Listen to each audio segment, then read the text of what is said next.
আসসালামু আলাইকুম প্রিয় দর্শক, অন্য মঞ্চের আলাপচারিতায় আপনাদের সকলকে স্বাগত জানাচ্ছি। নমস্কার, আমি তরুণ ঘোষ। বিশ্ব গণমাধ্যমকে জানিয়ে তিনি আবার ঘোষণা করলেন ডিসেম্বরে ফিরবেন। ঠিক 1 ঘন্টা আগে রয়টার্সের একটা খবর বেরিয়েছে। খবরটা যেখানে বলা হচ্ছে যে শেখ হাসিনা ডিসেম্বরের মধ্যে ফিরে আইনকে ফেস করবেন, আদালত ফেস করবেন। খবরটা এখানেই একটুখানি নতুন আছে। এতদিন তিনি বলেছিলেন যে আমি বিদেশে আছি, আমি ফিরবো। Bangladesh Hasina plan December return with party colleagues to surrender. 1 ঘন্টা আগে, আজ 10 তারিখ বেরিয়েছে। সেখানে তিনি অনেক কথাই বলেছেন, অনেক পুরনো কথা। এর আগে এনডিটিভিকে বলেছিলেন, তারপরে আরেকটি কাগজে বেরিয়েছিল, সে বিদেশি কাগজ, সেটার নাম আমার মনে নেই। সেখানে তিনি বলেছিলেন ডিসেম্বর হয়তো হবে না, আরো আগেই আমি ফিরব। এবার স্পেসিফিক্যালি তিনি বলে দিলেন যে তিনি এবং ভারতবর্ষে যত নেতা মন্ত্রী আছে যাদের নামে নানান মামলা রয়েছে, তারা সহ সব একসঙ্গে দেশে ফিরবেন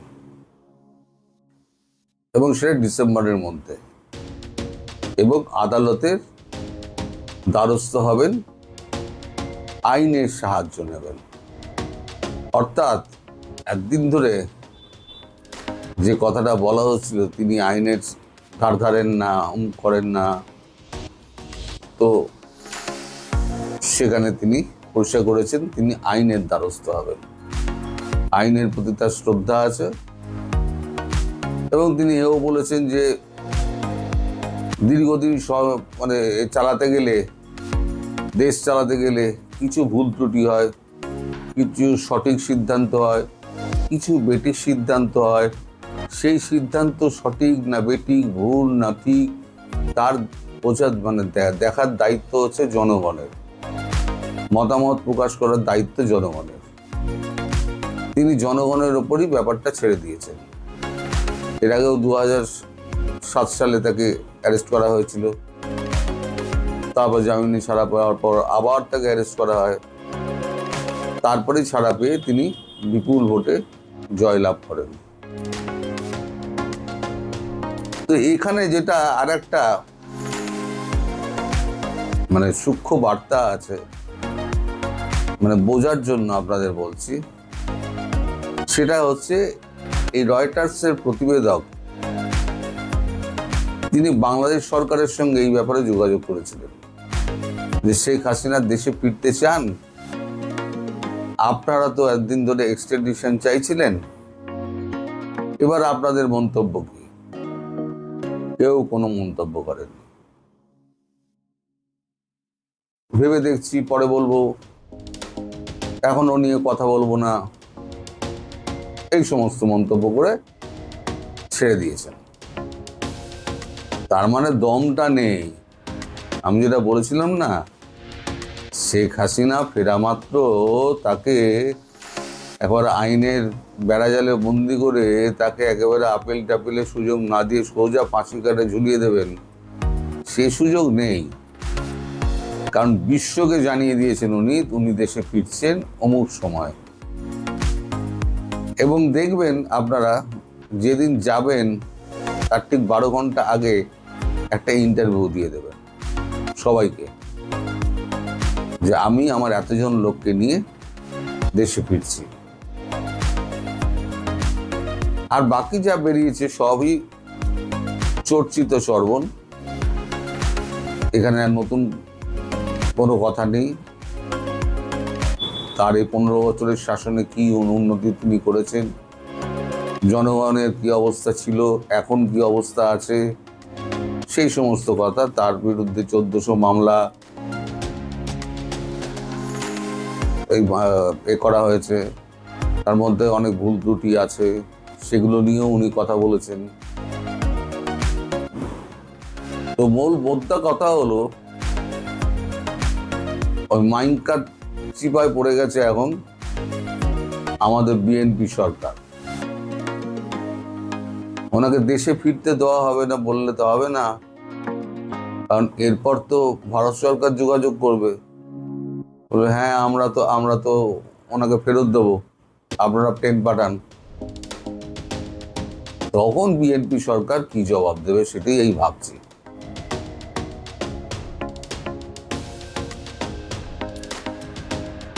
এখন সেটা অত্যন্ত গম্ভীর ব্যাপার। এখন না পারছে এদিকে যেতে, না পারছে ওদিকে যেতে, কি করবে? এখন সরকার যদি হ্যাঁ বলে তাহলেও মুশকিল, আবার যদি না বলে তাহলে সার্জিও গোর থেকে আরম্ভ করে যারা যারা আছেন না এখানে, ওই ব্রেন কিস্টেনশন গলায় পা তুলে দেবে। কারণ সার্জিও গোর কিন্তু বেশ কয়েকবার পররাষ্ট্রমন্ত্রকের সঙ্গে দেখা করেছেন এবং ওনার সঙ্গেও দেখা করেছেন, ওনার মতামত নিয়েছেন।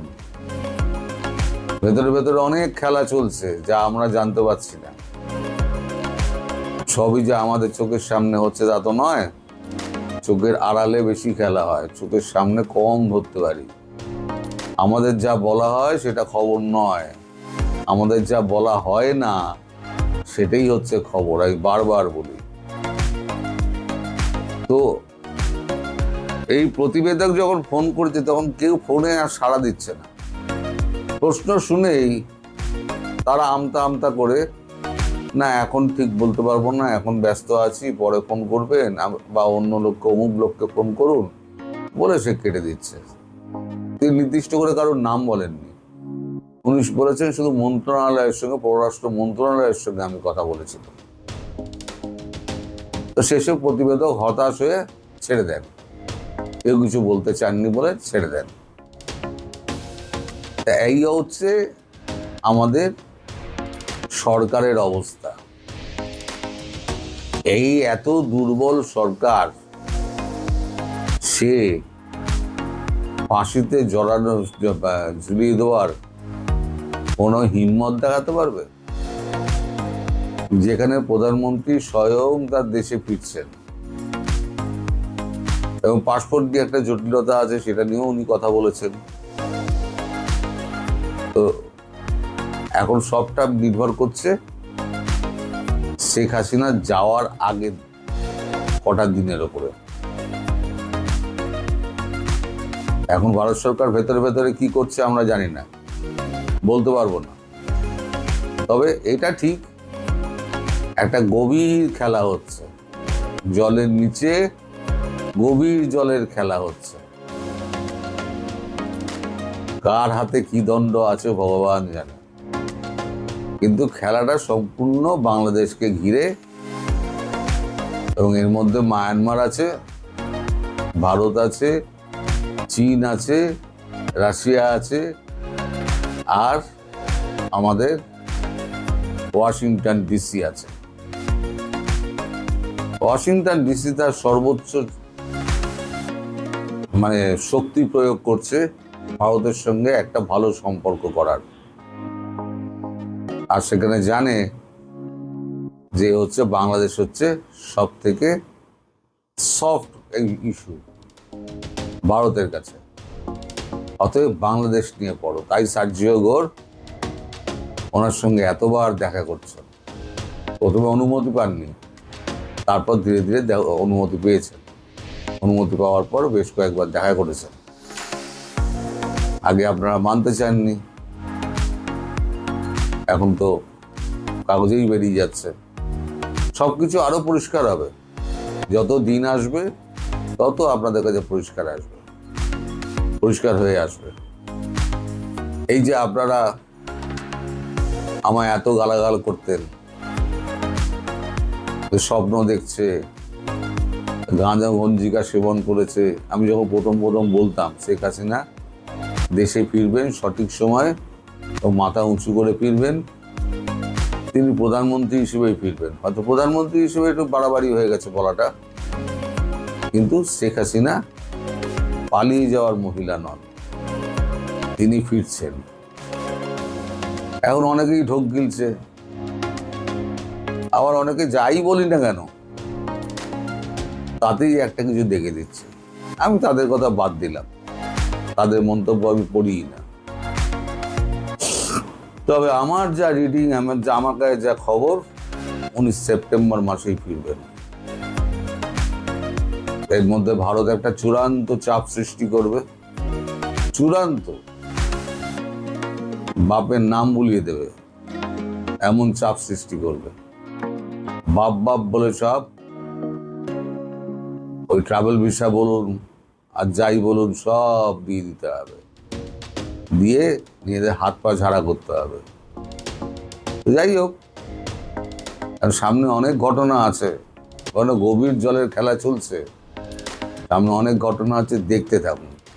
বাংলাদেশের সাবেক প্রধানমন্ত্রী শেখ হাসিনা এবার বলেছেন ঠিক কবে এবং কিভাবে তিনি ফিরবেন। গত 28 জুন ভারতীয় সংবাদ মাধ্যম এনডিটিভিকে দেওয়া সাক্ষাৎকারে তিনি বলেছিলেন 2026 সালের মধ্যে তিনি মৃত্যুদণ্ড মাথায় নিয়ে বাংলাদেশে ফিরবেন। এনডিটিভি সহ এর আগে শেখ হাসিনার যতগুলো সাক্ষাৎকার ভারতীয় ও আন্তর্জাতিক গণমাধ্যমে প্রকাশিত হয়েছে সেগুলো ছিল ইমেল ইন্টারভিউ। এই প্রথম শেখ হাসিনা আন্তর্জাতিক সংবাদ মাধ্যম রয়টার্সকে টেলিফোন ইন্টারভিউ দিয়েছেন, যেখানে তিনি উল্লেখ করেছেন কখন ও কিভাবে বাংলাদেশে ফিরবেন। রয়টার্সে প্রকাশিত ওই সাক্ষাৎকার ভিত্তিক প্রতিবেদনে বলা হয়েছে, ডিসেম্বরে আত্মসমর্পণের জন্য দলীয় সহকর্মীদের নিয়ে ফেরার পরিকল্পনা করছেন শেখ হাসিনা, যার অর্থ হলো শেখ হাসিনা রয়টার্সকে জানিয়েছেন স্বেচ্ছায় ফিরে এসে তিনি ও তার দলের নেতারা আদালতে আত্মসমর্পণ করবেন। শেখ হাসিনার আশঙ্কা দেশে ফিরে তাকে গ্রেপ্তার করা হতে পারে কিংবা মেরে ফেলা হতে পারে, তার সত্ত্বেও তিনি দেশে ফিরে আসবেন সেটি চূড়ান্ত করে ফেলেছেন। তবে মৃত্যুদণ্ড সত্ত্বেও শেখ হাসিনার এই প্রত্যাবর্তনের পরিকল্পনা নিয়ে ঢাকার সঙ্গে বাংলাদেশের বর্তমান সরকারের সাথে এখনো পর্যন্ত কোনো যোগাযোগ হয়নি বলে জানিয়েছেন। তার ফেরার পর পরিস্থিতি কি হবে সেটার ভার বাংলাদেশের সরকার উপর নয়, বরং জনগণের উপরে তিনি ছেড়ে দিতে চান। প্রশ্ন হলো, কোন প্রক্রিয়ায় ডিসেম্বরে একযোগে দলের নেতাদের নিয়ে আদালতের মুখোমুখি হবেন বাংলাদেশের সাবেক এই প্রধানমন্ত্রী, আর শেখ হাসিনা ফিরলে তখন কি হতে পারে? গত 28 জুন বাংলাদেশের সাবেক প্রধানমন্ত্রী ও দেশটিতে সরকার নির্বাহী আদেশের কার্যক্রম নিষিদ্ধ থাকা দল আওয়ামী লীগের সভানেত্রী শেখ হাসিনা ভারতীয় সংবাদ মাধ্যম এনডিটিভিকে যে সাক্ষাৎকার দিয়েছিলেন সেটি বেশ সাড়া ফেলেছিল। বিশ্বের কমপক্ষে 30টি দেশে 97টি সংবাদ মাধ্যমে এই সাক্ষাৎকার ছাপা হয়েছিল। এমনকি রয়টার্স ও এএফপির মতো আন্তর্জাতিক সংবাদ মাধ্যমও এনডিটিভির বরাত দিয়ে ওই সাক্ষাৎকারটি প্রকাশ করেছিল। দিল্লিতে থাকা বাংলাদেশের সাবেক প্রধানমন্ত্রীর ওই সাক্ষাৎকারটি এতটা সাড়া ফেলার বড় কারণ ছিল সেই সাক্ষাৎকারে তিনি প্রথমবারের মতো দেশে ফেরার সময়সীমা ঘোষণা করেছিলেন। বলেছিলেন তিনি চলতি বছরের মধ্যে বাংলাদেশে ফিরবেন, এমনকি তার বিরুদ্ধে মৃত্যুদণ্ডের রায় থাকা সত্ত্বেও তিনি বিচারের মুখোমুখি হবেন। দর্শক, 24-এর 5ই আগস্ট থেকে শেখ হাসিনা দিল্লিতে আছেন। সেখান থেকে গত 2 বছরে বেশ কয়েক দফায় বহু ভারতীয় ও আন্তর্জাতিক সংবাদ মাধ্যমে সাক্ষাৎকার দিয়েছেন শেখ হাসিনা। তবে সে সাক্ষাৎকারগুলো ছিল ইমেলে দেয়া। শেখ হাসিনার প্রথম টেলিফোন সাক্ষাৎকার প্রকাশ করেছে আন্তর্জাতিক সংবাদ মাধ্যম রয়টার্স তাদের প্রতিবেদনে বলেছে, বৃহস্পতিবার গভীর রাতে এবং শুক্রবার প্রায় ঘণ্টাব্যাপী টেলিফোন সাক্ষাৎকার দেন 78 বছর বয়সী শেখ হাসিনা। প্রতিবেদনটিতে বলা হয়েছে, শেখ হাসিনা নিজে এবং দলের সিনিয়র নেতারা যারা বাংলাদেশের বাইরে আছেন তারা সবাই ডিসেম্বরের দিকে বাংলাদেশে ফিরে আদালতে আত্মসমর্পণ করার পরিকল্পনা করছে। শেখ হাসিনাকে কোট করে রয়টার্সের প্রতিবেদনে বলা হয়েছে, শেখ হাসিনা মনে করেন দেশে ফিরলে তাকে গ্রেপ্তার করা হতে পারে, এমনকি তাকে হত্যাও করা হতে পারে, তবুও তাকে ফিরতে হবে। তিনি বলেছেন, তবু আমাকে যেতেই হবে। প্রশ্ন হলো, শেখ হাসিনা ফেরার ব্যাপারে কেন এতটা কঠিন সিদ্ধান্ত নিয়েছেন? শেখ হাসিনা অভিযোগ করেছেন তার দলের নেতাকর্মীরা প্রচন্ড নির্যাতনের শিকার হচ্ছেন। যদি মৃত্যু হয় কিংবা তাকে মেরে ফেলা হয় তা সত্ত্বেও তিনি চান সে মৃত্যু যেন নিজ দেশের মাটিতে হোক, যেখানে তার বাবা মাকে কবর দেওয়া হয়েছে এবং যেখানে তাদের রক্ত ঝরানো হয়েছে। শেখ হাসিনা বলেছেন তার ফেরার পর কি হতে পারে তা নিয়ে তিনি বিচলিত নন, কারণ আগেও তার কারাগারে থাকার রেকর্ড আছে। শেখ হাসিনার আশঙ্কা দেশে ফিরলে তিনি গ্রেপ্তার হতে পারেন, এমনকি তাকে খুন করাও হতে পারে, তাতেও তিনি বিচলিত নন, কারণ এর আগেও তাকে কয়েকবার গ্রেপ্তার করা হয়েছিল। 1975 সালে তার পরিবারের বেশিরভাগ সদস্যকে হত্যা করার পর তিনি ও তার বোনকে দেশের বাইরে থাকতে হয়েছিল। সেখান থেকে 1981 সালে তিনি দেশে ফিরে সামরিক শাসনের বিরুদ্ধে প্রচারণার সময় তাকে কয়েকবার গ্রেপ্তার করা হয়েছিল। 1/11-এর পর তাকে দেশে ফিরতে বাধা দেওয়া হয়েছিল এবং তখনকার তত্ত্বাবধায়ক সরকার গ্রেপ্তারও করেছিল। শেখ হাসিনা দিল্লি থেকে রয়টার্সকে বলেছেন তার দলের প্রায় সব নেতা কর্মীর বিরুদ্ধে মামলা দায়ের করা হয়েছে এবং তাদের অনেকেই আত্মগোপনে রয়েছেন। তাই তিনি নেতা কর্মীদের উদ্দেশ্যে বলেছেন, এবার আমি বাড়ি ফিরছি, একদিন তোমাদের সবাইকেই আসতে হবে, আমরা সবাই মিলে আদালতে আত্মসমর্পণ করব। তবে তিনি ফেরার বা আদালতে আত্মসমর্পণের কোনো দিন বা তারিখ উল্লেখ করেননি। তিনি বলেছেন তিনি ন্যায় বিচারে বিশ্বাস করেন এবং তিনি মনে করেন একবার কার্যক্রম শুরু হলে জনগণের কাছে এটি স্পষ্ট হয়ে যাবে আদালত কতটা হাস্যকর এবং তিনি সেটাই প্রমাণ করতে চান। শেখ হাসিনা বলেছেন তার ফেরার এই পরিকল্পনা নিয়ে বাংলাদেশ সরকারের সঙ্গে তার কোনো যোগাযোগ হয়নি, কারণ তিনি মনে করেন গণতন্ত্র, ভোটাধিকার, আওয়ামী লীগের রাজনৈতিক অধিকার ও ন্যায় বিচার গোপন আলোচনার বিষয় নয়।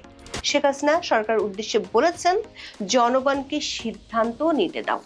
বাংলাদেশের শেখ হাসিনা মোট 20 বছরেরও বেশি সময় প্রধানমন্ত্রী ছিলেন। কোটা সংস্কার আন্দোলনের মধ্য দিয়ে গড়ে ওঠা বিক্ষোভে আওয়ামী লীগ সরকারের পতন হলে 24-এর 5ই আগস্ট শেখ হাসিনা দেশ ছেড়ে ভারতে চলে যান। এর মধ্যে ইউনূস সরকারের আমলে দ্রুত গতিতে বাংলাদেশের আন্তর্জাতিক অপরাধ ট্রাইব্যুনালে একটি মামলায় শেখ হাসিনার বিরুদ্ধে ফাঁসির দণ্ড দেওয়া হয়। তার সাথে আওয়ামী লীগের সাবেক স্বরাষ্ট্রমন্ত্রী আসাদুজ্জামান খান কামালকেও মৃত্যুদণ্ড দেওয়া হয়েছিল। যদিও শুধু আওয়ামী লীগ নয়, আন্তর্জাতিক অনেক মহলের পক্ষ থেকে এই বিচার প্রক্রিয়ার স্বচ্ছতা নিয়ে অনেক প্রশ্ন আছে। এমন পরিস্থিতিতে শেখ হাসিনা এবার বললেন তিনি দলের সিনিয়র নেতাদের নিয়ে একযোগে দেশে ফিরে আদালতে আত্মসমর্পণ করবেন। দর্শক, শেখ হাসিনা গত 2 বছরে দিল্লিতে থাকা অবস্থায় সংবাদ মাধ্যম থেকে লিখিত প্রশ্ন নিতেন এবং সেগুলোর উত্তর দিতেন, কিন্তু এর আগে কোনো টেলিফোন সাক্ষাৎকার দেননি। রয়টার্সকে দেওয়া প্রথম টেলিফোন সাক্ষাৎকারটিতে শেখ হাসিনা বলেছেন তিনি কখন ফিরবেন এবং কিভাবে ফিরবেন সে বিষয়ে কোনো বিদেশি সরকারের সঙ্গে তার আলোচনা হয়নি। রয়টার্স বলছে শেখ হাসিনা এই প্রথমবারের মতো তার ফেরার একটি টাইম টেবল জানিয়েছেন, যেখানে শুধু তিনিই নন, আওয়ামী লীগের অন্য লিডাররাও ফিরবেন। তাদের মতে মৃত্যুদণ্ডপ্রাপ্ত সাবেক স্বরাষ্ট্রমন্ত্রী আসাদুজ্জামান খান কামালও আছেন। তবে রয়টার্স আওয়ামী লীগের অন্য নেতাদের সাথে যোগাযোগ করতে পারেনি এবং তাদের মতামত জানতে পারেনি। শেখ হাসিনা বলেছেন বাংলাদেশ সরকার তাকে ফিরে নিতে চায় বলে দাবি করছে এবং তাকে ফেরত পাঠানোর জন্য ভারতকে চিঠি দিচ্ছে। এখন তিনি উল্টো নিজেই বলছেন I will go myself, মানে তিনি নিজেই ফিরবেন। শেখ হাসিনার বক্তব্যের বিষয়ে রয়টার্স বাংলাদেশ সরকারের মুখপাত্রের মন্তব্য জানতে চেয়েও পায়নি। অন্যদিকে ভারতের পররাষ্ট্র মন্ত্রণালয় এ বিষয়ে কোনো মন্তব্য করেনি। দর্শক, এতদিন বাংলাদেশ সরকারের পক্ষ থেকে বারবার বলা হচ্ছে তারা ভারতের কাছে শেখ হাসিনাকে ফেরত চেয়েছে। এখন শেখ হাসিনা নিজেই বলছেন তিনি ডিসেম্বরে ফিরবেন। এমন অবস্থায় প্রশ্ন উঠেছে বাংলাদেশের বিদ্যমান রাজনৈতিক পরিস্থিতিতে দেশটির সরকার শেখ হাসিনার এই ফেরার জন্য প্রস্তুত কিনা। রয়টার্সের প্রতিবেদনে বলা হয়েছে শেখ হাসিনার এই ফেরা গত 2 বছর ধরে বাংলাদেশে যে রাজনৈতিক বিভাজন চলছে সেটিকে আরো তীব্র করতে পারে। রয়টার্স তাদের প্রতিবেদনে বঙ্গবন্ধু, আওয়ামী লীগ ও শেখ হাসিনার রাজনৈতিক সাফল্যের কথা তুলে ধরে বলেছে 1975 সালের 15ই আগস্ট তার বাবা এবং তার পরিবারের বেশিরভাগ সদস্যকে হত্যা করা হয়। এরপর শেখ হাসিনা গত অর্ধ শতাব্দী ধরে বাংলাদেশে একজন প্রভাবশালী ব্যক্তিত্ব ছিলেন। এক সময় তিনি গণতন্ত্রের জন্য লড়াই করেছিলেন, 17 কোটি মানুষের দেশের অর্থনীতি ঘুরিয়ে দেওয়ার কৃতিত্বও পেয়েছিলেন, কিন্তু সবশেষ তার বিরুদ্ধে ক্ষমতায় থাকাকালে ভিন্নমতকে দমন এবং গণতান্ত্রিক চেক অ্যান্ড ব্যালেন্স ভেঙে দেওয়ার অভিযোগ আছে। রয়টার্স বলছে শেখ হাসিনা এই অভিযোগগুলো অস্বীকার করেছেন। তিনি মনে করেন যখন একটি সরকার দীর্ঘ সময় ধরে কাজ করে তখন ভুল ঘটতে পারে, কোনো সরকার ত্রুটির ঊর্ধ্বে নয়, কিন্তু সরকারের ভালো মন্দ ঠিক ও ভুল বিচার করার অধিকার জনগণের। তিনি এই রায় জনগণের উপর ছেড়ে দিয়েছেন। শেখ হাসিনার সাক্ষাৎকারে আওয়ামী লীগের কার্যক্রমের উপর নিষেধাজ্ঞার বিষয়টি নিয়ে প্রশ্ন তুলে বলেছেন, তারা হয়তো আমাকে দোষী সাব্যস্ত করেছে এবং আমি নির্বাচনে প্রতিদ্বন্দ্বিতা করতে পারবো না, কিন্তু তারা কেন আওয়ামী লীগকে স্থগিত করবে? আমরা যদি খারাপ কাজ করে থাকি তবে জনগণকে সিদ্ধান্ত নিতে দিন। শেখ হাসিনা বলেন, আওয়ামী লীগ পুনর্গঠনের প্রচেষ্টার অংশ হিসেবে তিনি বাংলাদেশের ৩০০টি সংসদীয় আসনের মধ্যে ১২৫টি নিয়ে অনলাইনে সভা করেছেন। এর আগে এনডিটিভিতে শেখ হাসিনার সাক্ষাৎকারটি প্রকাশিত হওয়ার পর বাংলাদেশের রাজনৈতিক অঙ্গনে বেশ আলোচনা শুরু হয়েছিল। সরকারের পক্ষ থেকে সরাসরি কিছু না বললেও কাউন্টার অ্যাটাক হিসেবে আওয়ামী লীগের বিচার করার বিষয়টি সামনে আনা হয়েছে। এখন রয়টার্সের মতো আন্তর্জাতিক সংবাদ মাধ্যমে টেলিফোন সাক্ষাৎকার দিয়ে শেখ হাসিনা বলেছেন, তিনি শুধু একা নন, দলের নেতাদের নিয়েই ফিরবেন। আওয়ামী লীগের একাধিক সূত্র বলছে, শেখ হাসিনার ফেরার আগে আওয়ামী লীগ বড় রকমের শোডাউন করতে চায়। সে লক্ষ্যে ঢাকা সহ অন্য মহানগর কমিটিগুলো গঠনের কাজ শুরু হয়েছে। প্রশ্ন হলো, রয়টার্সের এই সাক্ষাৎকারের পর সরকারের প্রতিক্রিয়া কি হবে? আরেকটি প্রশ্ন হলো, শেখ হাসিনা ফিরলে কি হবে? আইনজীবীরা মনে করেন, শেখ হাসিনা দেশে ফিরলে আদালতে আত্মসমর্পণ করার পর আদালতে আপিল করবেন। সেক্ষেত্রে প্রথমে তার পক্ষের আইনজীবীরা মৃত্যুদণ্ড দেওয়ার রায়ের স্টে অর্ডার চাইবেন। যদিও শেখ হাসিনা আইনের দৃষ্টিতে একজন পলাতক এবং তার আবেদনের সময়সীমা পেরিয়ে গেছে, কিন্তু মৃত্যুদণ্ড বিধানের ক্ষেত্রে আসামি ফেরার পর আপিল করলে আদালত সাধারণত তা মঞ্জুর করেন। আইনজীবীদের একটি পক্ষ মনে করেন, বাংলাদেশে যুদ্ধাপরাধের দায় নিয়ে মৃত্যুদণ্ড থেকে ফিরে সংসদ সদস্য হওয়ার নজির যেখানে আছে, সেখানে রাজনৈতিক পট পরিবর্তনে অনেক কিছুই সম্ভব। এখন এ পর্যন্ত, সবাই ভালো থাকুন, সুস্থ। শুনেন, এই ম্যাজিস্ট্রেটের যে বক্তব্য, এটা তার বক্তব্য না, এটা বর্তমান সরকারের বক্তব্য। আমরা এগুলো বুঝি। এরা তো আসছেই জঙ্গিদের কাঁধে ভর করে, তা না হলে জঙ্গিরা কিভাবে মানে সাজাপ্রাপ্ত আসামি কোন নিয়ম কানুন ছাড়া জেল থেকে সোজা চলে আসবে? একটাকেও কিন্তু আমরা ভেতরে যাইতে দেখি নাই। এই দেশে ৬০০-র উপরে পুলিশের গাড়ি পুড়েছে, তারা নিজেরাই বলেছে। আওয়ামী লীগের অফিসের পুরার কথা তো ছাত্র দলের নেতা স্বীকার করছে, ওই কথা বাদ দিলাম। কিন্তু সরাসরি পুলিশ বলেছে তাদের ৬০০ থানায় হামলা হয়েছে, গাড়ি পুড়েছে। তারা কারা ছিল? আওয়ামী লীগ না হয় তার প্রতিপক্ষ সেখানে গেছে, পুলিশের গাড়ি কেন? সেই লোকগুলো কোথায়? এই জঙ্গিদের আমরা দেখেছি জেলখানা থেকে যখন বেরোইছে, তাদের ফুলের মালা দিয়ে নিয়ে যাচ্ছে প্রশাসনের সামনে।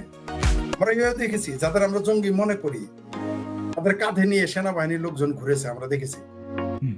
তো আপনি এই সরকার কেন তাদের বিরুদ্ধে ব্যবস্থা নেবে? বরং এই যে 2 জন সিঙ্গাপুর থেকে আসার পর মালয়েশিয়া থেকে যে 35 জন একসাথে জঙ্গি হিসেবে পাঠিয়ে দিল, তাদেরকে জিজ্ঞাসাবাদ করতে শুনেছিলেন? একজনকে কিছু বলে নাই, সোজা এয়ারপোর্ট দিয়ে চলে আসছে।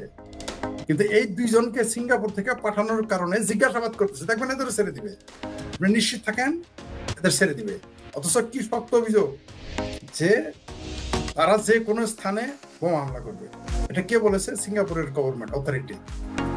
তার জন্য বাংলাদেশ একটু নাটক দেখাচ্ছে, তাদের অ্যারেস্ট করেছে জামায়াত।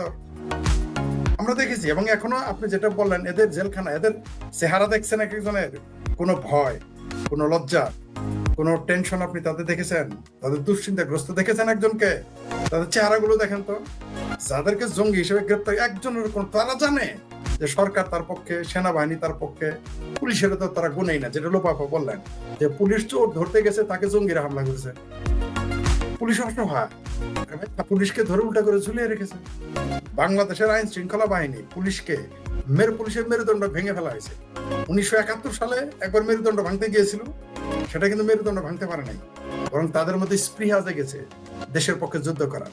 কিন্তু 2024-এর 5ই আগস্টের পর থেকে এখন পর্যন্ত যা করতেছে, পুলিশের কিন্তু মনোবল ভেঙে গেছে। এই দেশে আর কোনোদিনই আপনি পুলিশের মনোবল তার করাতে পারবেন না, যে সরকারই আসে। আওয়ামী লীগ সরকারও যদি আসবে তো বটেই, তারপরেও দেখবেন পুলিশের মনোবল চাঙ্গা হবে না। কারণ একবার যখন তাকে আপনি মেরুদণ্ড ভেঙে, ভাঙা মেরুদণ্ড কোনোদিন সোজা হয় না, মেরুদণ্ডের রোগী কোনোদিনই সুস্থ হয় না। বাংলাদেশের পুলিশ এটা পরিকল্পিতভাবেই করা হয়েছে যাতে জঙ্গিবাদের উত্থান ঘটে। সারা বাংলাদেশে কালেমার পতাকার নামে যে বদমাইশি ফাত্রামি করতেছে, এটা কিন্তু পরিকল্পিত, কারণ ওই জিনিসটা কেউ ধরবে না। আমি আমাদের সরিষাবাড়িতে একটা পোস্ট দেওয়ার পরে আমাদের সরিষাবাড়ি উপজেলার বাউসী ব্রিজের পপুলার মোড় থেকে কালেমার পতাকা কে বা কারা নামিয়ে ফেলেছে আমার আহ্বানে। তারা কিন্তু দিনে গিয়ে সাহস পায়নি, রাতে করেছে কাজটা। এটা নদীর মধ্যে ফেলে দিয়েছে বা নিয়ে চলে গেছে, নিয়ে তো জানে নদীতে ফেলে দিয়েছে, কারণ নিয়ে আবার কোথায় রাখবে, আবার খুঁজে বের করে তাদের নামে ধর্ম অবমাননার মামলা দিবে, সেজন্য তারা নদীর মধ্যে ফেলে দিয়েছে। আপনি দেখেন দিনের বেলায় কেউ গিয়ে সাহস পায় না, মানে বুঝতে পারছেন তো তারা কি কি কৌশলে যাচ্ছে। এবং যারা আমাদের সরিষাবাড়িতে আমাকে লিখেছে যে এরা তো চেহারা, এরা ভদ্র ছেলে, কিন্তু চেহারা দেখলে বোঝা যায় এরা জঙ্গি। আমি আবারও বলছি, আমাদের তিনজনকে দেখে আমাদের শত্রুরাও জঙ্গি বলতে পারবে। ঠিক যেমন ওই যে এয়ারপোর্টে গিয়েছিল তারেক রহমানের উপদেষ্টা, তারা দেখেই বলছে নেশৌরি, গাঁজাখোর, মাতাল, চরর আফিমখোর মনে করেছিল। চেহারা একটা ব্যাপার তো। তো যারা এদের ধরেছে তারা নিজেরা স্বীকৃতি দিয়েছে গজওয়াতুল হিন্দ করবে। তো গজওয়াতুল হিন্দ যারা করবে বলে স্বীকৃতি দিয়েছে এবং পেটায় নাই ম্যাজিস্ট্রেটের ভাষায় এবং আদালতের ভাষায়, তাদের পেটায় নাই। যারা গজওয়াতুল হিন্দ করতে যায় তাদের বুঝি কেউ থামাবে? বরং এরা তো বাংলাদেশে এখন হিরো হয়ে গেছে, সুপার হিরো। এবং এদের কারণে দেখবেন বাংলাদেশে আরো মৌলবাদ, জঙ্গিবাদ, এই গাজওয়াতুল হিন্দিবাদ বেড়ে যাবে এবং বেড়ে গেছে। বাংলাদেশের মসজিদে গাজওয়াতুল হিন্দের প্রোগ্রাম দেয়। যে ছেলেটা বলে ফেলেছে গজওয়াতুল হিন্দ করবে, তারা জেল দেওয়ার কোনো মুরত কারো আছে? তারা একটা চটকানা দেওয়ার মুরত কারো আছে? যেখানে একটা মুরগি চোর, তার অবস্থা কেরাসিন বানায় ফেলে, কিন্তু এদের কিছু বলতে পারবেন। তো রাষ্ট্র পরিকল্পিত ভাবে এটা কেন করতেছে জানেন? সেটা কিন্তু কেউ বলতেছে না। যে আমি বারবার বলেছি যে কেন জঙ্গিবাদের উত্থান বাংলাদেশে ঘটানো হচ্ছে, কেন? এর কারণ দুইটা। প্রথমত হলো সাম্রাজ্যবাদী শক্তির পক্ষে আর একতা কাজ করবে, যেটা সারা বিশ্বে করেছে। আমরা দেখেছি যে জঙ্গিবাদী নেতা এখন সিরিয়ার প্রেসিডেন্ট, আমরা দেখেছি তারা সাম্রাজ্যবাদীর স্বার্থ রক্ষা করতেছে। আরেকটা কারণে বাংলাদেশে মৌলবাদ এবং ইসলামী জঙ্গিবাদ উত্থান ঘটানো হয়েছে।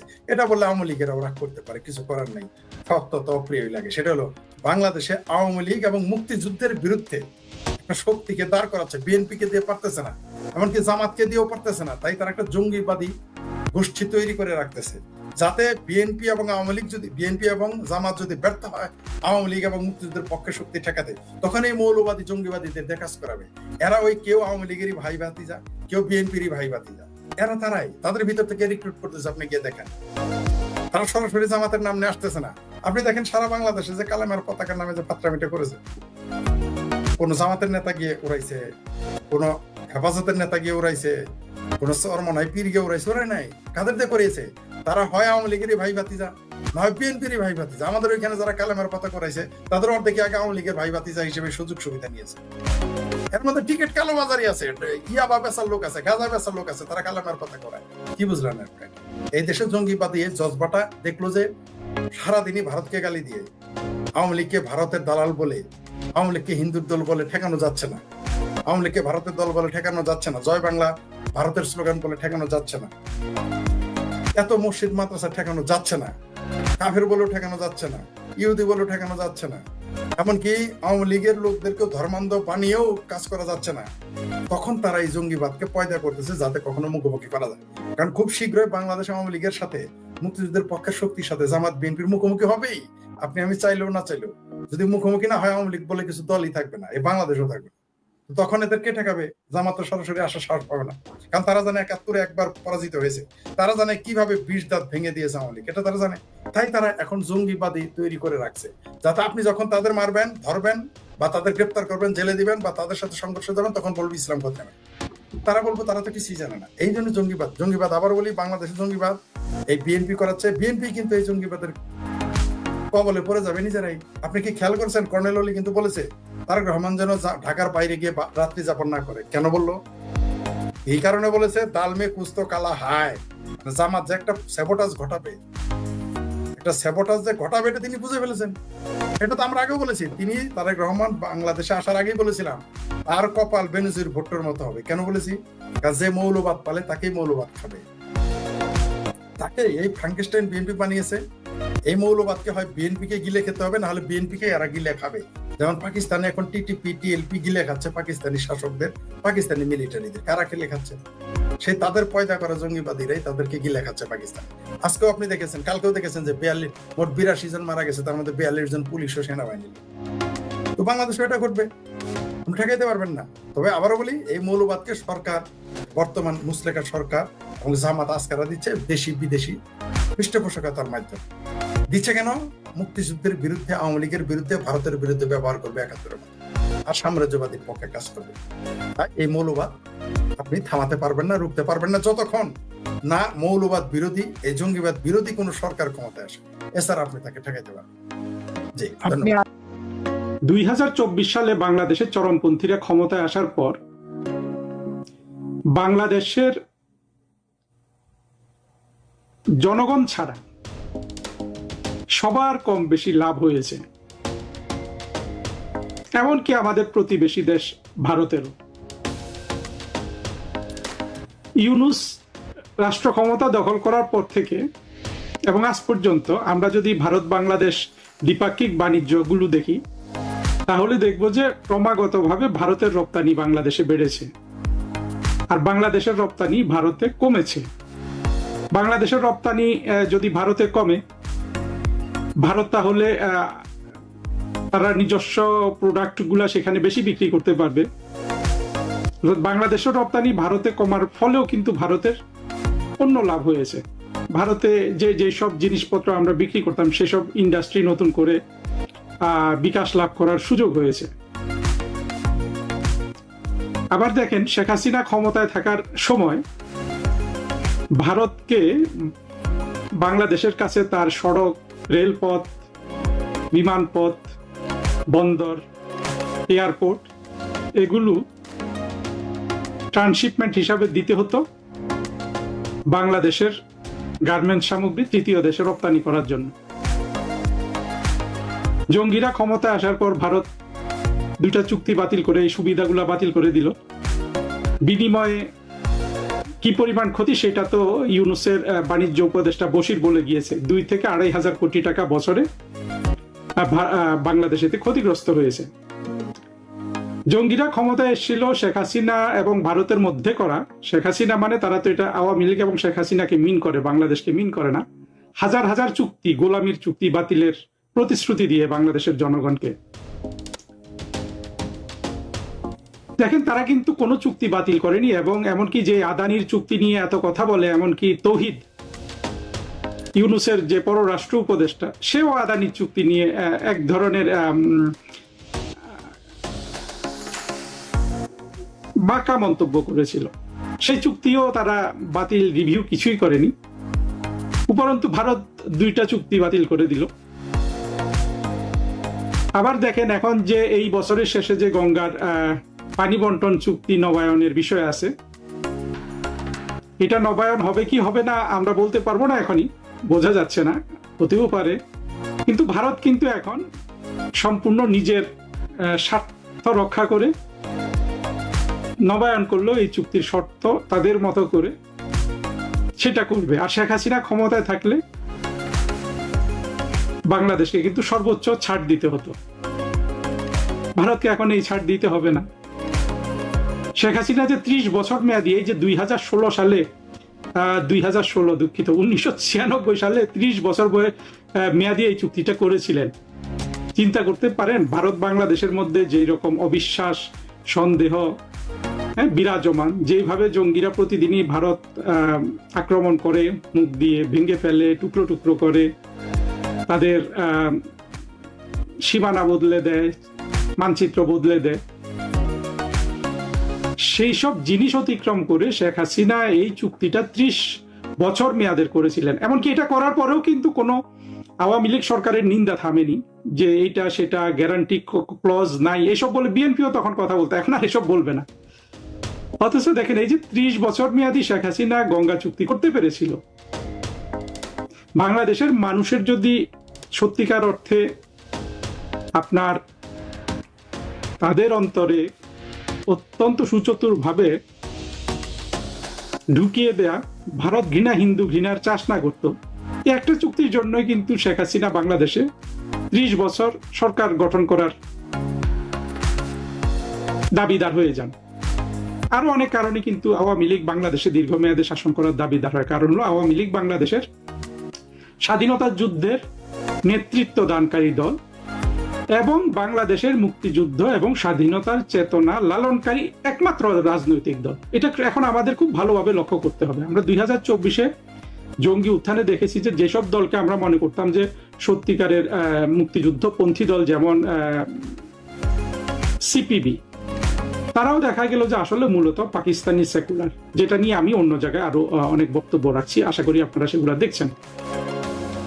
আর সিপিবি ছাড়া অন্য যেসব বাম দল আছে বাংলাদেশে, ওগুলো তো আসলে আর কোনো রাজনৈতিক দল হিসাবে নাই। বাসদ, ওই যে খালিকুজ্জামানের একটা, এইরকম অনেক আছে নাম বলার, নামগুলো আসলে তারা মেনশন করা ডিজার্ভও করেন। ফলে বাংলাদেশে এখন একমাত্র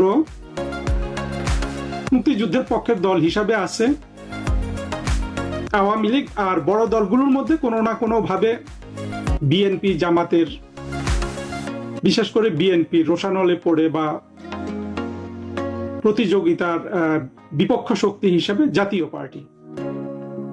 আমি মূলত স্বপ্ন দেখি বাংলাদেশে আওয়ামী লীগ এবং জাতীয় পার্টি, এই দুইটা দল একটা দ্বিদলীয় রাজনৈতিক ব্যবস্থা কায়েম করবে, যেখানে আওয়ামী লীগ মুক্তিযুদ্ধের চেতনার পক্ষে সেকুলার থাকবে, কাগজে কলমে অন্তত, আর গোলাম কাদের সাহেবের বা হোসেন মোহাম্মদ এরশাদ সাহেবের দল, তারা ইসলামিক দল হিসাবে থাকতে পারে, কিন্তু সম্পূর্ণরূপে আমাদের মুক্তিযুদ্ধের ইতিহাস মেনে এবং অসাম্প্রদায়িকতার ভিত্তিতে। তারা ইসলামিক দল হলেও তাদের অধীনে যেন বাংলাদেশের হিন্দু, বৌদ্ধ, খ্রিস্টান, নাস্তিক, তৃতীয় লিঙ্গ, চতুর্থ লিঙ্গ, এই ধরনের যত ধরনের আপনার মাইনরিটি হয় বাংলাদেশের, বিভিন্ন ক্ষুদ্র নৃগোষ্ঠী, সবাই যেন কোনো ধরনের বৈষম্যের শিকার না হয়। এইরকম করে জাতীয় পার্টি এরশাদ যেটা চাইতেন যে তাদের দলের একটা ইসলামিক আইডেন্টিটি থাকুক। তারা যদি মুক্তিযুদ্ধের পক্ষে সবকিছু মেনে নেয় তাহলে তো আমরা খুশি হব, কিন্তু মেনে না নিলেও অন্তত ওই শর্তগুলোর অধীনে যেন জাতীয় পার্টি বাংলাদেশে একটা রাজনৈতিক দল হিসাবে টেকে, এটা আমি আসলে কল্পনা করি। কারণ আমরা বিএনপির কাছে যেটা চেয়েছিলাম বা আশা করছিলাম, সেটা বিএনপি এখন আর পারবে না। একে তো 21শে আগস্টের গ্রেনেড হামলা চালিয়ে তারা অতীতে তাদের সম্ভাবনা নাকচ করেছে, আর 24-এর জঙ্গি উত্থানের পর তাদের আরেকটা সম্ভাবনা তৈরি হয়েছিল বাংলাদেশের মূলধারার রাজনৈতিক দল হিসাবে রাজনীতি করার।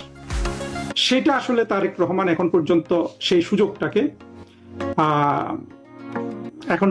তো উনি দেখছে যে আল্লাহ আমাকে এখন প্রতিশোধ নেওয়ার ক্ষমতা দিয়েছে, আমি প্রতিশোধ নিচ্ছি না বলে বলে কিন্তু আওয়ামী লীগের উপর প্রতিশোধ নিচ্ছে। যাই হোক, আজকের বিষয় তো এটা না, কিন্তু এই কল্পনাগুলো বাস্তবে পরিণত করার জন্য আমাদের কাজ করতে হবে। কিন্তু দেখেন, ভারত কিন্তু নানানভাবে লাভবান হয়েছে, অন্তত আপাতত। ভারতের বাণিজ্য বাড়ছে বাংলাদেশের সাথে, বাংলাদেশকে যেসব সুযোগ সুবিধা শেখ হাসিনা ক্ষমতা থাকলে দিতে হতো সেগুলা দিতে হচ্ছে না। এমনিতে তো পানি বন্টন নিয়ে ভারতের বিরুদ্ধে আমি ব্যক্তিগতভাবেও ভারতের সাথে ভারত যে অর্থাৎ আমাদের পানির যে ন্যায্য হিস্সা, সেটা ভারত যেভাবে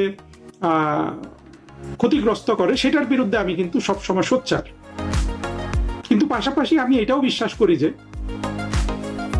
আমাদের নদীগুলো এমন অঙ্গাঙ্গিভাবে জড়িত ভারত এবং বাংলাদেশের মধ্যে, এটা আমাদের দুই দেশের মধ্যে অত্যন্ত নিবিড় আলোচনা এবং বিভিন্ন ক্ষেত্রে, কারিগরি ক্ষেত্রে সহযোগিতার মাধ্যমে সমাধান করতে হবে।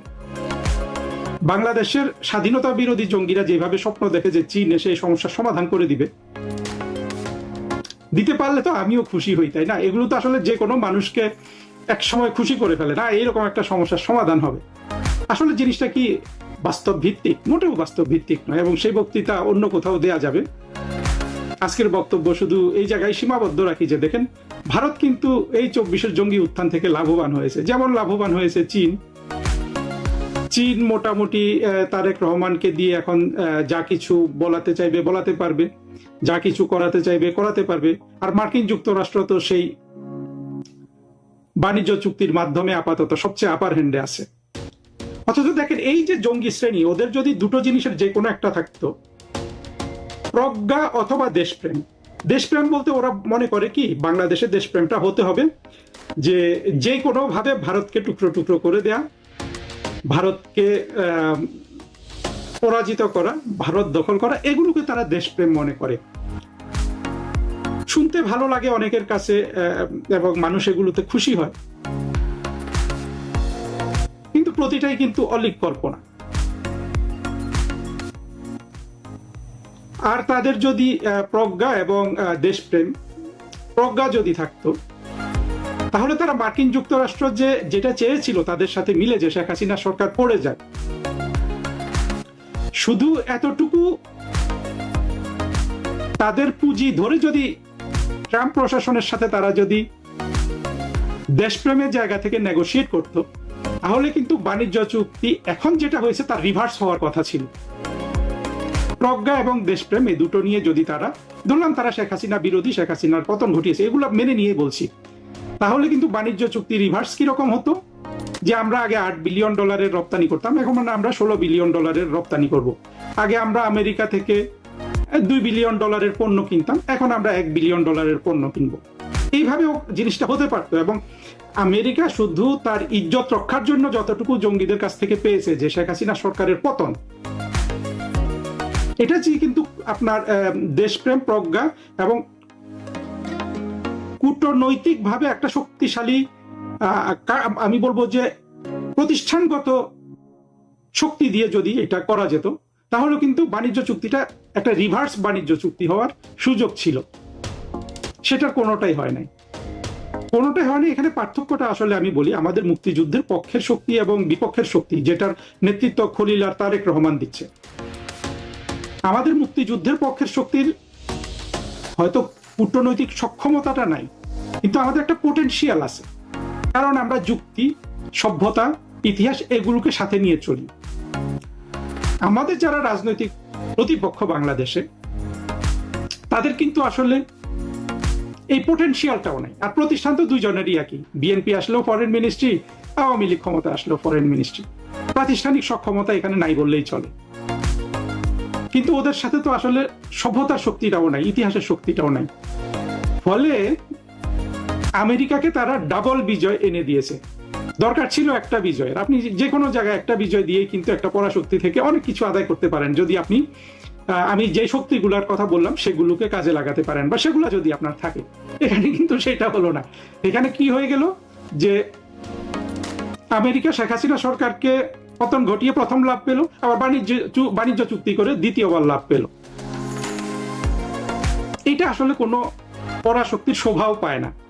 আমেরিকার জায়গায় যদি এই পরাশক্তিগুলা চীন বা ভারত হতো, আমি মোটামুটি নিশ্চিত চীন বা ভারত তারা নিজের থেকে কিন্তু ইউনুস, রজার এদেরকে এই জিনিসটা দিয়ে দিত, অর্থাৎ একটা রিভার্স বাণিজ্য চুক্তি করত। আপনি যদি সেইভাবে না করেন, আপনি কিন্তু পরাশক্তি হিসেবে টিকে থাকতে পারবেন না।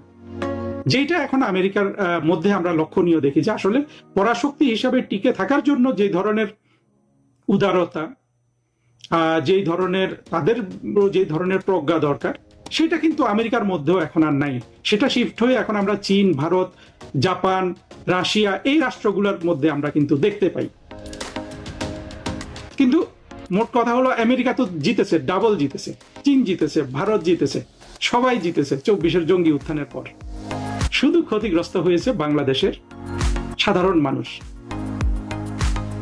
তাদের অর্থনীতি শেষ, তাদের ভবিষ্যৎ শেষ, তাদের সন্তানের ভবিষ্যৎ শেষ, তাদের ছোট ছোট কিশোর কিশোরী ছেলে মেয়েদের এখন আর কোনো আসলে তাদের সামনে আশা ভরসা কিছুই নেই। একটা জিনিসই আছে, যে জঙ্গিদের সাথে থেকে এই ভারতকে পরাজিত করার ফ্যান্টাসি নিয়ে যেই ঋণাত্মক শক্তি, ঋণাত্মক রাসায়নিক শক্তি দেহের মধ্যে সৃষ্টি হয়, সেটার উপর নির্ভর করে বেঁচে থাকা। একটা বিষয় আপনার চোখে পড়েছে কিনা জানি না, আজকে আমি দেখলাম যে আমাদের প্রতিমন্ত্রী নূর হক নূর, প্রবাসী কল্যাণমন্ত্রী, উনি ওনার এলাকায় যে একটা জায়গায় বলেছেন, ওনার এলাকায় সাংবাদিকদেরকে বলেছেন যে আওয়ামী লীগ নামে কোন দল আর দেশে রাজনীতি করার সুযোগ পাবেন। এখন আওয়ামী লীগের বিষয়টা এখন কোর্টে আছে। এই সময় একজন প্রতিমন্ত্রীর এই ধরনের ঢালাও স্টেটমেন্ট আপনি আসলে কিভাবে দেখছেন? আর তাছাড়া আওয়ামী লীগের বাংলাদেশের রাজনীতিতে মানে ফিরে আসা আপনি কতটুকু সম্ভাবনা এবার দেখছেন? ধন্যবাদ মাসুদ ভাই। প্রথমত মন্ত্রী নূরের কথায় যদি বলি, এটা আমার কাছে খুব গুরুত্ব দেওয়ার মতো বক্তৃতা মনে হয়নি। এটা রাজনৈতিক বক্তৃতা এবং নেতা কর্মীদেরকে হয়তো উনি খুশি করার জন্য বলেছেন, কিন্তু উনি নিজেও ভালো করে জানেন যে আওয়ামী লীগ বাংলাদেশে এমন একটা রাজনৈতিক দল যেটা মানে নিঃশেষ করে দিলাম বা আওয়ামী লীগ আর আসবে না, এগুলো যারা বলে তারা নিজেরাও বিশ্বাস করে না। সো এগুলো নিয়ে আমাদের কথা বলা আসলে খুব গুরুত্বপূর্ণ আমি মনে করি না। তো আওয়ামী লীগ রাজনীতিতে ফেরার সম্ভাবনা কতটুকু আছে সেটা নির্ভর করছে যে আসলে আওয়ামী লীগ যারা করেন তাদের উপর এবং আওয়ামী লীগের নেতা নেত্রী যারা আছে তাদের উপর, তারা আসলে কি দিচ্ছে সামনের দিনে। জাতি এমন কোন পরিস্থিতিতে পড়বে যে তাদেরকে স্পেস দিতে, সেগুলোর উপরে নির্ভর করছে। প্রথমত শেখ হাসিনা এখন বিদেশে অবস্থান করছেন, তাকে ঘিরেই আবর্তিত হচ্ছে এখন বাংলাদেশ আওয়ামী লীগের রাজনীতি। এখন উনি যদি ওইখানে থাকেন এবং ওইখান থেকে কিভাবে রাজনীতিটা পরিচালিত করবেন, কিভাবে আওয়ামী লীগ প্রাসঙ্গিক হয়ে উঠবে, এগুলো অনেক কিছু নির্ভর করছে। উনি শুনতেছি উনি আসবেন, উনি আসার কথা বলেছেন। সেই আসার কথাটা নিয়ে আবার রাজনীতিতে নানা কথা উঠছে যে উনি কি সত্যিকার অর্থে আসতে পারবেন কিনা বা ওনাকে আসতে দেওয়া হবে কিনা, আসতে উনি কিভাবে আসবেন, কারণ ওনার ট্রাভেল পাস ছাড়া তো এখন আসারও কোনো সুযোগ নাই। আসলে উনি যে কনসিকুয়েন্স এখানে ফেস করবেন আদালতে, সেগুলো জেনে কি উনি কি আসবেন, নানা স্পেকুলেশন চলতেছে। বাট সাধারণ একজন নাগরিক হিসাবে যদি আমাকে এই বিষয়ে আলাপ করতে বলেন, আমি বলবো যে এগুলো হচ্ছে যে খুবই ভাষা জিনিস। কারণ শেখ হাসিনা যদি আসবেন সিদ্ধান্ত নেন, তাহলে সেটা হবে শুধু উনার নিজের উপরে না, যে উনি নিজের উপর একটা সিদ্ধান্ত তো নিতেই পারেন যে আমি আসবই, ডিটারমাইন্ড। এটা যেমন আছে, আমি এসে কি এখানে আগুনে ঝাঁপ দেবো কিনা, সেটাও তো একটা বিষয়। উনি এখানে যে এসে যে পরিবেশ পাবেন, সেটা কি ওনার জন্য নিরাপদ কতটুকু? ওনার যে মামলা ওনাকে সাজা হয়েছে, সেই মামলায় কি উনি বাইরে থাকবেন না জেলে যাবেন? উনি আপিল করার যে বিষয়টা আছে সেটা অবশ্যই মীমাংসিত, কারণ উনার অনুপস্থিতিতে বিচার হয়েছে, উনি এসে এটা আপিল করতেই পারেন। এবং বাংলাদেশের আদালত দেখা গেছে যে তারা তাদের ইচ্ছা অনুযায়ী ব্যাখ্যা দেয় এবং এটা এক্সটেন্ড করে। এটা নর্মালি নিয়ম হচ্ছে যে 30 দিনের মধ্যে করতে হবে, সেটা দেখবেন যে আপনি সেটা এখানে কোনো প্রযোজ্য নয় বলে বিবেচিত হবে, কারণ এগুলা এর অতীতে ইতিহাস আছে। সো আমরা একটু পুরনো কথা নাই বললাম। এখন শেখ হাসিনা যদি আসেন, তাহলে সেটা নির্ভর করছে ওনাকে যারা আনতে চান বা উনি সরকারের সাথে ওনার কোনো নেগোসিয়েশন হয়েছে কিনা সেগুলোর উপর। উনি এমন ওনার নেগোসিয়েশন এভাবে হতে পারে যে উনি যে দেশে আছেন সে দেশ হয়তো মধ্যস্থতা করতে পারে, কিন্তু তৃতীয় আরেকটা দেশ মধ্যস্থতা করতে পারে। আমেরিকার কথাও এখন শুনছি আড়ালে আবডালে, তারাও এখানে হয়তো থাকতে পারে। মোট কথা একটা বিদেশি ছাড়া, আপনার মিডিয়েটর ছাড়া উনি বাংলাদেশে আসবেন সরাসরি, এখানে এসে পতঙ্গে ঝাঁপ দেবে, আগুনের পতঙ্গের মতো ঝাঁপ দেবেন, সেটা আমার কাছে মনে হয় না। জি, ওই আমরা দেখলাম যে আপনার পররাষ্ট্র প্রতিমন্ত্রী যিনি আছেন শামা ওবায়দ, তিনিও এই প্রসঙ্গে ওনাকে প্রশ্ন করা হয়েছিল, উনি একই কথা বলেছেন যে শেখ হাসিনা কি বলছেন না বলছেন, ওনার বক্তব্য এখন আমাদের দেশের জন্য প্রাসঙ্গিক নয়। তো শেখ হাসিনা একই সঙ্গে কিন্তু ওনার আশার ব্যাপারটা না, তার বাইরেও কিছু রাজনৈতিক বক্তব্য কিন্তু দিয়েছেন এনডিটিভির সঙ্গে দেওয়া সেই ইন্টারভিউ। তো উনি যদি একজন আপনার মামলার দণ্ডপ্রাপ্ত আসামি হয়েও থাকেন, তারপরেও একজন রাজনৈতিক নেতা হিসেবে ওনার বক্তব্য একেবারেই প্রাসঙ্গিক নয়, এটা কি আপনি মনে করেন যেরকমটি শামা ওবায়দ মনে করেছেন? শামা ওবায়দ এটা নিয়ে কথা বলছেন, এই জন্যই তো এটা প্রাসঙ্গিক। শামা ওবায়দকে প্রশ্ন করছে, এটাই তো প্রাসঙ্গিক না কেমনে? আমরা যে কথা বলছি এটাই তো প্রাসঙ্গিক। শেখ হাসিনা যদি অপ্রাসঙ্গিক হবে, আমরা এটা নিয়ে কোনো কথা বলবো? আমরা তখন ফুটবল নিয়ে কথা বলতে পারতাম, অন্য কোনো সাবজেক্ট নিয়ে কথা বলতে পারতাম। তার মানে হচ্ছে যে রাজনৈতিক নেতা নেত্রী ক্ষমতা, আজকে ক্ষমতা হারাচ্ছে, কালকে ক্ষমতা নাই, তার মানে এই নয় যে উনি অপ্রাসঙ্গিক হয়ে গেল। এবং বাংলাদেশে আওয়ামী লীগের মতো একটা রাজনৈতিক দল যখন, বৃহত্তর একটা রাজনৈতিক দল, এবং সেই দলের উনি নেত্রী এখনো, তো এই জন্য এটা প্রাসঙ্গিক। কারণ আওয়ামী লীগ তো নিঃশেষ হয়ে যায় না। আওয়ামী লীগকে আপনি আইন করে হয়তো কার্যক্রম করতে দিচ্ছেন না, সেটা এক জিনিস, কিন্তু দল হিসাবে আওয়ামী লীগ শেষ হয়ে যাওয়া সেটা আরেকটা জিনিস। তাহলে আওয়ামী লীগ যারা করে তারা কোন দল করছে? তারা কি আরেকটা দল তৈরি করেছে এখন? বা তারা এমন একটা পরিস্থিতি তৈরি হয়েছে তারা অন্য দলে বেরিয়ে গেছে? তাহলে একটা অপ্রাসঙ্গিক বিষয় আসতে পারতো। এবং আওয়ামী লীগের নেতা নেত্রীরা জেল থেকে বের হয়ে তারা অন্য দল করছে, শেখ হাসিনার নামও নেয় না এবং দল নিয়ে তাদের কোনো কথা নাই, তাহলে একটা বিষয় দাঁড়ায়। কিন্তু সেই বিষয়টাতে, সেই পরিস্থিতি কি বাংলাদেশে সৃষ্টি হয়েছে? একজন আওয়ামী লীগের কেউ কি আপনি দেখেছেন অন্য রাজনৈতিক দলে যোগ দিতে, যারা প্রমিনেন্ট? দুই চারটা যেগুলো গ্রাম পর্যায়ে মানে ওই মাস্তানির জন্য দল, এই দলে আসে ওই দলে যায়, তাদের উদাহরণ তো এখানে প্রযোজ্য না। যদি বড় দাগে আমরা কথা বলি, বড় রাজনৈতিক দল নেতা নেত্রীদের মধ্যে কেউ তো কোনো দল চেঞ্জ করে নাই। তো দল যখন চেঞ্জ না করছে, তাদের প্রাসঙ্গিক আছে, তাদের দলও প্রাসঙ্গিক আছে, এবং সরকারও সারাক্ষণ আওয়ামী লীগ নিয়ে কথা বলে, সারাক্ষণ, এবং আওয়ামী লীগ ট্যাগ দিয়ে অন্যদেরকে ইয়ে করে, এবং মানে কথায় কথায় আওয়ামী লীগ ট্যাগ দিচ্ছে, এই আওয়ামী লীগ ও মুখ। সরকারের মধ্যে আমরা যারা কথা বলছি তাদেরকে না, শুধু সরকারের মধ্যে, সরকারি দলের মধ্যে লোককে আওয়ামী লীগ ট্যাগ দিচ্ছে, সরকারের মধ্যে বিভিন্ন যন্ত্রে যারা কাজ করছে কর্মকর্তা তাদেরকে ট্যাগ দিচ্ছে, আওয়ামী লীগ করেছে, আওয়ামী লীগের সাথে সম্পর্ক ছিল এই জন্য পদোন্নতি হচ্ছে না, পদোন্নতি দিলেও আবার সেই পদ ক্যান্সেল করে দিচ্ছে। তো সবগুলো তো আওয়ামী লীগকে কেন্দ্র করেই হচ্ছে। আওয়ামী লীগ যদি এতই অপ্রাসঙ্গিক হয়ে যায়, তাহলে সরকার তো আওয়ামী লীগকে গণায় ধরবে না, যে দ্যাটস অল, যে আওয়ামী লীগ 5 আগস্টের পর শেষ, এখন আমরা যারা আছি তারাই আমরা দেশ গঠন করব, তারা কিভাবে এগিয়ে যাব, দেশকে কোথায় নিয়ে যাব সেটাই চিন্তা। যারা বড় ধরনের কোনো অপরাধ করেছে, ফৌজদারি অপরাধ করেছে, তাদের সাজা হবে, বাকিরা আসো আমরা দেশ চালাই, একসাথে এগিয়ে যাই। সেই রকম মেন্টালিটি তো নাই। মেন্টালিটি তো হচ্ছে যে আজকে যাকে আপনি পুরস্কার দিচ্ছেন, সরকারি কর্মকর্তা বিশেষ করে, তাকে আপনি আজকে বীরত্বের জন্য পুরস্কার দিচ্ছেন, আগামীকাল বা ক্ষমতা পরিবর্তনের পর সেও হয়ে যাচ্ছে ভিলেন। শাপলা চত্বরের কথা ধরেন না, শাপলা চত্বরে হিরো যারা ছিল, এই যে দুর্নীতিবাজ আইজি যার কথা আমরা বলছিলাম, ব্যানার্জির তখন তো কমিশনার ছিল, তখন তো তার কি প্রশংসা, হ্যাঁ, সর্বমহল থেকে প্রশংসা হয়েছিল। এবং এখন কোথায়? এরকম প্রত্যেকটা কর্মে আপনি দেখবেন, যারা একসময় কাজ করে দিয়ে গেছে, প্রশংসা উড়িয়েছে, তাদের পরিণতি আবার খারাপ হয়ে যাচ্ছে। এখন যারা সরকারে আছে, তারেক রহমান সরকারের সাথে যারা মনে করছে যে আমরা কি যে একটা ভালো ভালো কাজ করে ফেলছি দেশের জন্য, সরকারের জন্য, তারাও দেখবেন আবার কালার্ড হবে। এটা তো শুধু ক্ষমতা পরিবর্তন, বিষয়টা হচ্ছে কয়দিন পরে হবে বা কত তাড়াতাড়ি হবে। হ্যাঁ, কিন্তু হবে।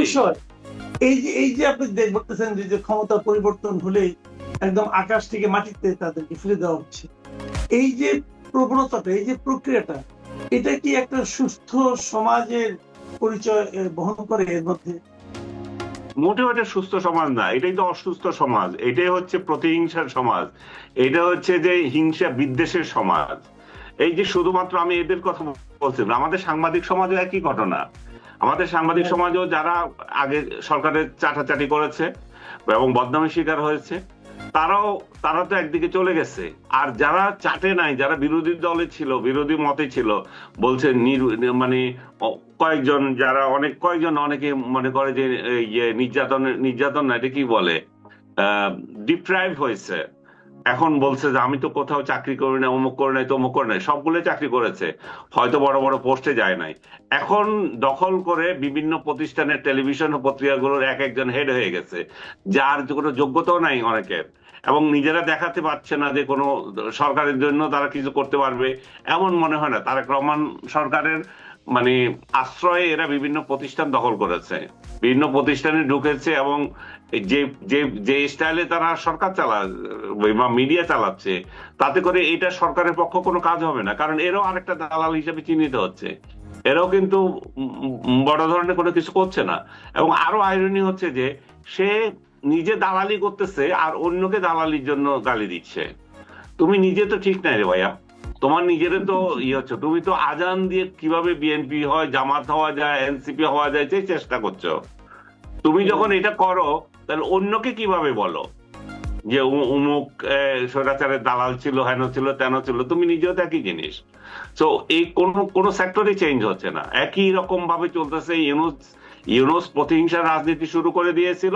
আমরা আশা করেছিলাম যে নতুন একটা সরকার হচ্ছে, নতুন একটা বন্দোবস্ত হবে, নতুন একটা নিয়ম থাকবে।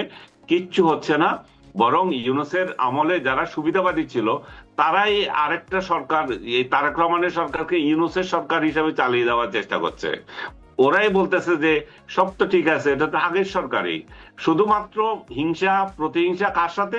আওয়ামী লীগের সাথে। আওয়ামী লীগ যেগুলো করছে তোমরা দূরে থাকো, তোমরা আশেপাশে আসতে পারবে না, আমরা ঠিক আছি। এবং আমরা ঠিক আছি সেটাও কয়দিন চলে কে জানে, ক্ষমতার দ্বন্দ্বে তারা কোথায় যায় না। আমার চোখে ওইটাই যে এটা ইউনূসের সরকারের কন্টিনিউশন চলতেছে, বড় ধরনের কোনো চেঞ্জ আসতেছে না, শুধু চেঞ্জ আসতেছে সরকারের কিছু পোস্ট, মানে বিএনপি ছিল, জামাত ছিল, সেটাকে বিএনপি দিচ্ছে, এরকম কিছু চেঞ্জ আসতেছে, কিন্তু পলিসিগত ভাবে কোনো চেঞ্জ নাই, একই জিনিস। আরেকটা কথা আপনি যেটা বলেন এই মাত্র, যে নিজেদের মধ্যে হয়তো কিছু পাওয়া না পাওয়া নিয়ে এক ধরনের দ্বন্দ্ব, এর চেয়ে বেশি কিছু আমরা দেখছি না। কিন্তু এর বাইরেও আমরা দেখলাম এই জিনিসটাও, যে আজকে আপনি নিশ্চয়ই খেয়াল করেছেন নতুন একটা রায় হয়েছে আদালতের, যে তত্ত্বাবধায়ক ব্যবস্থা এবং গণভোট সংবিধানে পুনর্বহালের একটা আদেশ এসেছে। তো এটা যখন এসেছে তখন এর পাশাপাশি দেখলাম যে এনসিপি তারা এটা নিয়েও হ্যাপি না, তারা বলছে এটা ভালো, কিন্তু এটা যদি ওই গণভোটের রায়ের মাধ্যমে বাস্তবায়ন করা হতো তাহলে আরো ভালো হতো। এরা নিয়ে আমরা জনগণের রায়কে আমরা আদালতের কাছে নিয়ে যাচ্ছি কেন, তাদের এই ধরনের বক্তব্য। কিন্তু জনগণের রায়টা কি আসলে, গণভোটটা কি আসলে জনগণের রায় সেখানে প্রতিফলিত হয়েছিল? এবং ওদের যে আদালতে একটা জিনিস তো হওয়া দিয়ে কথা, গণভোট দিয়ে হোক বা আদালতের রায় দিয়ে হোক, এটা নিয়ে তাদের যে অস্বস্তি, অতৃপ্তি, এবং গণভোটের রায় নিয়ে তাদের যে তারা এটা নিয়ে যে বিএনপি কে দৃশ্যটা গালাগালি করা, এটা কি আপনি কিভাবে বলবেন? প্রথমত আমি বলবো যে এই কেয়ারটেকার গভর্নমেন্ট যে ফেরত আসলো, এই ফেরত আসাটা কতটা কার্যকর হবে এটা কিন্তু বিরাট সন্দেহের বিষয়। এই দেশে 10 জন নিরপেক্ষ ব্যক্তি নাই আর, যাদেরকে কেয়ারটেকার গভর্নমেন্ট আপনি অন্তর্ভুক্ত করবেন, এবং কেয়ারটেকার গভর্নমেন্টের হেড কে হবে সেই বিষয়টা এখনো ধূম্রজাল আছে। এবং সেইটা নিয়ে আবারও যে রাজনীতি হবে না, যে বিএনপি আগের আমলে যেটা করেছিল সেটাও আপনি জানেন না, কারে বাড়াই দিবে কারে রাখবে, এবং যে বিচারপতিগুলো যে এখানে যিনি আসবেন উনিও তো তাদেরই লোক, তাই না? কারণ এখন তো দল দেখে দেখে পদোন্নতি হচ্ছে। বিচার বিভাগ তো স্বাধীন না, যে আপনি একজন স্বাধীন বিচারপতি দিয়েছেন, সে কোনো দল করে না বা তার দলীয় সংশ্লিষ্টতা না। এখন যারা আসতেছে সবাই তো দলীয় সংশ্লিষ্টতা নিয়ে আসতেছে, প্রত্যেকটা প্রতিষ্ঠান এই তো দলীয়করণ হয়ে গেছে। সেটা যে এই সরকার আমল হয়েছে তা না, সেটা তো শেখ হাসিনার আমল থেকে হয়ে আসতেছে বা তারও আগে থেকে হয়ে আসতেছে। তো প্রতিষ্ঠানগুলো যখন দলীয়করণ হয়ে যায় তখন সেখানে আপনি কেয়ারটেকার গভর্নমেন্ট হেড যে হবে তাকে যদি বেঁধে দিলেন যে অমুকই হবে, তো সেই লোকটা যে বিএনপির না, সেই লোকটা যে জামাতের না, আওয়ামী লীগের না, সেই গ্যারান্টি কোথা থেকে পাবেন? সো এই জন্যই যে যেহেতু দল নিরপেক্ষ ভাবে বিচারপতি নিয়োগ হচ্ছে না, সো ওইখানে কে হবে সেটা নিয়ে আবার আওয়াজ রয়ে গেছে। আর গণভোটের যে বিষয়টা, গণভোট একটা অবৈধ বিষয় ছিল, এবং এই সরকার যদি এই তত্ত্বাবধায়ক সরকার এই আদালত যদি বলে যে গণভোটের পক্ষে যদি রায় দিয়ে থাকে, সেটা কি এই গণভোটের পক্ষে রায় দিয়েছেন না ভবিষ্যৎ গণভোটের পক্ষে রায় দিয়েছেন, সেগুলো তো আবার ব্যাখ্যা করবে। হ্যাঁ, কারণ ওনারা গণভোট, হ্যাঁ, ভবিষ্যতের জন্য সংবিধানে গণভোটকে অন্তর্ভুক্ত করার জন্য, রাইট, গণভোট অন্তর্ভুক্ত হলো, গণভোট শেখ হাসিনা বাদ দিয়ে দিয়েছিল, কেয়ারটেকার বাদ দিয়েছে, অন্তর্ভুক্ত হলো। Right. তো এখন যে গণভোট হলো, সেটার যে রায় হলো, সেটার ভিত্তিতে যে সংস্কার এবং সেটার ভিত্তিতে যে বিচার বিভাগের স্বাধীনতা, অনেক অনেক ইস্যুস গুলো আছে, সেগুলো যে এটা ইনক্লুড হয়ে গেছে ভাবার তো কোনো কারণ নাই। যে সংস্কার নিয়ে বড় বড় কথা বলে, কিসের সংস্কার হয়েছে, কিসের সংস্কারের প্রস্তাব হয়েছে? প্রথম সংস্কার তো হওয়া উচিত সরকারের মেয়াদ 4 বছর করা, ওইটা তো করে নাই। 5 বছর, 5 বছর আমেরিকার দালালি করতেছে, আমেরিকাকে অনুসরণ করো না। আমেরিকা তো 4 বছর ধরে সরকার চালায় এবং দেখা যায় যে সরকার খুব ভালোভাবেই চলে, কারণ এই 2 বছর পরেই আজান দিয়ে চুরিদারি করতে থাকে সরকার দলের লোকেরা। এখন তো আরো আগে থেকে শুরু হয়ে গেছে। 2 বছর পরে কাউকে চোখেই দেখবে না, এমন আজান দিয়ে চুরিদারি করবে। আর 3 বছরের সময় ইলেকশন চলে আসে। তো এই জন্যই 4 বছর এবং ইলেকশনের আগের বছরে হয়তো চুরিদারি কম করবে, এটা একটা প্রতিফলন হবে। 4 বছর খুবই পারফেক্ট একটা টাইম, এবং বাংলাদেশ 4 বছরে ফিরে যাওয়া হচ্ছে বড় সংস্কার হবে, অন্য কিছু না। কারণ আমরা একটা সরকারকে এতদিন দেখতে অভ্যস্ত না, মানে আমাদের যান চলে যায় যে আমরা আমাদের রায় দিয়ে একজনকে বসালাম, সে যখন লুটপাট, সে যখন অপকর্ম করতেই থাকে, সেটা তো আর আমাদের সহ্য হয় না। যদি ভালো লাগে সে পরের বার দেবো, কিন্তু এই টেনিউরটা এত বড় করে রাখছে, এটাতে একটা বড় ধরনের সমস্যা তৈরি হয়েছে। সংস্কার যদি হয় এটাতেও, সংস্কার একজন 2 বারের বেশি থাকবে না, 3 বারের বেশি থাকবে সেটা বিষয় না। ও যদি যোগ্যতা হয় তাহলে থাকতেই পারে, ভালো লোক হলে থাকবে, জনগণ যদি চায় থাকবে। আপনি নির্ধারিত করে দেওয়ার কে? তার থেকে বরং আপনি টেনিউরটা নির্ধারণ করে দেন। জি, অনেক ধন্যবাদ জনাব আনিস আলমগীর। প্রিয় দর্শক, আপনারা শুনলেন আনিস আলমগীরের ব্যাখ্যা বিভিন্ন বিষয়ে। আপনাদের মতামত লিখে জানাবেন। আবার কথা হবে, দেখা হবে। আল্লাহ হাফেজ।